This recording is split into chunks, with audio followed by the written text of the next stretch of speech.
So it's been a while. I have not done any sort of video in a very long time. So we're gonna get back into that. But quick one, easy one. I want to talk about is contact point. And as I say a lot of the time, like I think we're misconstrued in how we're taught about contact point. It is not necessarily where we're hitting the baseball on the barrel or on the area of the plate.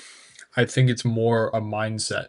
I think it's less about what we're actually physically doing and more about what kind of mindset we want to be in as far as where we want to hit the baseball. I'm going to put a picture up here and you can kind of see I just have this black line here.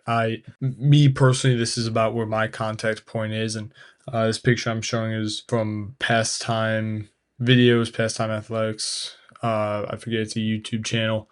Shows a lot of baseball videos, but this video is of Will Myers and he's hitting a pull side home run. And I'll pull up the contact point of hit of when he actually makes contact. You can see this kind of more on the outside portion of the plate. And I think this is a great example of kind of what I want to get at, because it's not necessarily okay, well, it's on the outside, but we have to go outside. Well, not necessarily. I mean, you see pro guys, obviously they're using longer bats, they're stronger, they can pull the ball a lot more often. I mean, that's usually where a lot of guys are strongest, is their pull side. So I think this is a great representation of being able to see, like, this is a what we would dub as an outside pitch. He's pulling it. I mean, it's middle way, kind of towards the further outside part of the plate, and he's pulling it and pulling it for a home run. So there's two things I want to really discuss, and the first one is, in my experience, we were taught, okay, contact point is you want to be on time for the inside fastball, but ready to hit the outside. I feel like that's just really complicating things. Because if I'm timing up the inside, but I'm also looking away, well, I'm only timing up the away technically, then I'm going to get beat inside. Or if I'm timing up inside and not really focusing on the away pitch, well, then I'm not ready for the away pitch. Like, you just have to be ready to cover all facets of the play. And that's what it boils down to at the end of the day with hitting. This graphic here is what I'm showing is kind of what I feel I was taught and a lot of guys were taught. And I feel like this also just shows like bad bat path, because it's swiping through the zone.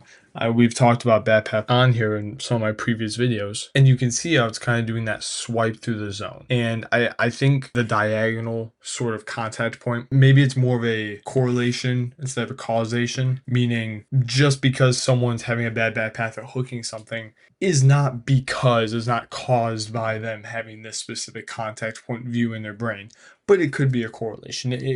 There is a chance it could be connected somehow. So I'm going to show this other picture of what I kind of want to see side by side. So if we look side by side, we have in yellow is where we want to be. So we have yellow and pink is kind of that everyone who's ever played baseball has seen, okay, these three balls in a row. Don't get me wrong, I completely understand the thought process of that. And I think it's really good for younger kids to understand. But as we get older and as we see higher level pitching, we can't be trying to hit three different pitches. We need to have one line across and go attack those. And the thing is, and we've talked about this with timing in previous videos, because this is a straight line across the top of the plate, if I am early, a more outside pitch, well, then that becomes easy then. Then you just sit an extra second longer and you take it the other way. It's very simple.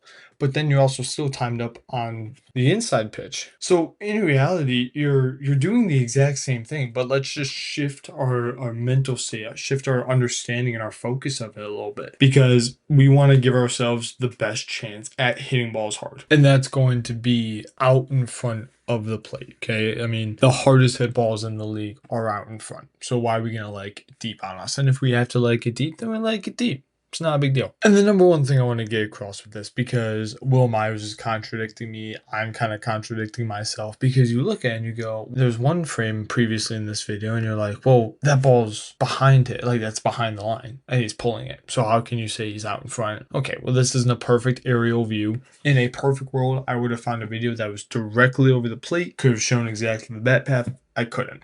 So this is what I'm working with. All this is to say, and I think I really overcomplicated, but I really want to get my point across, but we want to hit balls out in front. So why are we putting ourselves in a position mentally and putting our bat in a position of not hitting balls out in front. We're going to hit balls behind the plate. We're going to be late. We're going to hit dying quail shots over the third baseman or first baseman. It's baseball. But success lies in hard hit balls. That has been proven for years now. So let's give ourselves the best chance of doing that, and let's set our sights out in front of the plate. Because would you rather be early and, maybe still hooking and hit really hard, or you're late and you're nowhere near it, or you're hitting it really weak? I'd like to see us get out in front. I think that's where money's made. MLB players prove that. So let's set our sights out in front and adjust backwards if we have to. It's always easier to go back.